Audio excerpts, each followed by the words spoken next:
एक छोटे से गांव में एक गरीब दूध वाला रहता था। उसके पास बस एक पुरानी साइकिल, 2 बर्तन और मेहनत से भरा दिल था। हर सुबह वह अंधेरे में उठकर दूध निकालता और गांव-गांव बेचने जाता। एक दिन रास्ते में उसकी साइकिल कूद गई। वह परेशान हुआ, लेकिन हार नहीं मानी। वह पैदल ही भारी दूध के डिब्बे लेकर चल पड़ा। गांव वाले उसकी मेहनत देखकर इतने प्रभावित हुए कि सबने मिलकर उसकी साइकिल ठीक करवा दी। दूध वाले की आंखों में खुशी के आंसू आ गए। उसने कहा, मेहनत कभी व्यर्थ नहीं जाती और अच्छे दिल वाले कभी अकेले नहीं होते। एक दिन कैलाश पर्वत पर गणेश जी आराम से बैठे थे। तभी उनकी नजर मोदकों की एक बड़ी टोकरी पर पड़ी, जो माता पार्वती ने खास उनके लिए बनाई थी। गणेश जी बोले, वाह, इतने सारे मोदक, आज तो मजा ही आ जाएगा। पर तभी नारद मुनि आए और शरारत से बोले, गणेश जी, सुना है कि आप बिना जादू के एक बार में 100 मोदक नहीं खा सकते। गणेश जी हंस पड़े, अरे ये भी कोई चुनौती है, देख लो। गणेश जी ने मोदक खाना शुरू किया। 1, 5, 20, 50 और देखते ही देखते उन्होंने 100 मोदक खत्म कर दिए। अब पेट ऐसे लग रहा था जैसे ढोल बज रहा हो।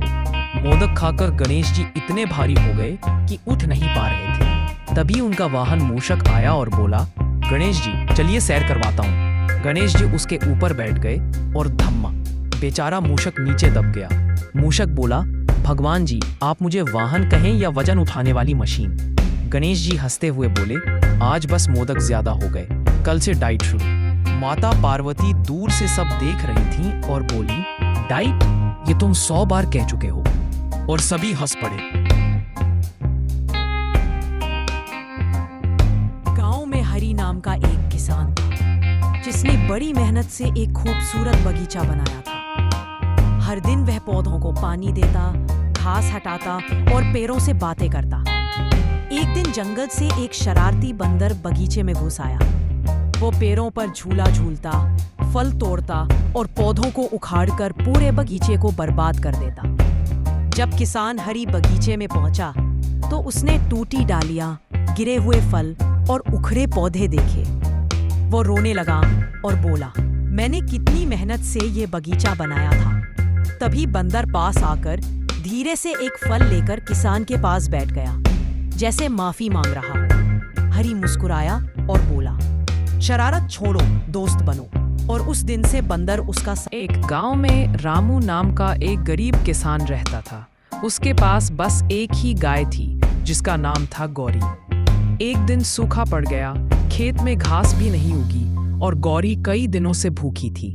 किसान खुद आधा पेट खाता, लेकिन अपनी गाय के लिए हमेशा थोड़ा चारा बचाकर रखता। एक सुबह गांव के सरपंच ने देखा कि किसान अपनी भूखी गाय को खिलाने के लिए खुद भूखा रह जाता है। सरपंच को दया आई और उसने किसान को खूब सारा चारा और बीज दिए। धीरे धीरे खेत फिर से। एक छोटे गांव में एक बच्चा रहता था, नाम था सोनू। एक दिन वह जंगल में खेलते खेलते एक चमकता हुआ पत्ता उठाता है। जैसे ही वह उसे हाथ में लेता है, पत्ता बोलने लगता है, मैं जादुई हूँ, जो भी अच्छा काम करेगा उसे मैं खुशी दूंगा। सोनू गांव लौटकर सबकी मदद करने लगता है। किसी का सामान उठाता, किसी को पानी लाकर देता।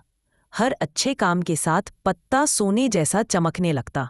एक दिन पत्ता अचानक उड़कर आसमान में चला जाता और आवाज आती है, अच्छाई ही असली जादू है।